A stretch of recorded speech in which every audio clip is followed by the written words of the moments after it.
অনেক কথা শুনিয়েছিল তোর বাবা। তোকে যখন রাতে বিছানায় শোয়াতাম, তুই প্রস্রাব করে বারবার বিছানা ভিজিয়ে ফেলতিস। তখন আমি তোকে আবার শুকনো জায়গায় শোয়াতাম, আর আমি তোর ভিজে জায়গায় শুয়ে থাকতাম।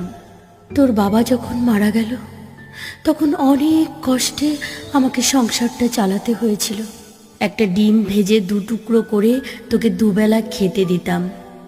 এমন দিনও গেছে শুধু লবণ দিয়ে ভাত খেয়েছি আমি, কিন্তু তোকে বুঝতে দিইনি। একদিন রান্না করার মতো কোনো চাল ছিল না ঘরে। কোনো উপায় না পেয়ে এক বাড়িতে কাজ করে কিছু চাল এনে ভাত রেঁধে খাইয়েছিলাম তোকে। হয়তো ভুলে গেছিস, যখন তোর এসএসসি পরীক্ষার ফি দিতে পারছিলাম না, তখন তোর বাবার দেওয়া শেষ স্মৃতি নাকফুলটা বিক্রি করে দিয়েছিলাম। অনেক কথা আছে যা লিখতে গেলে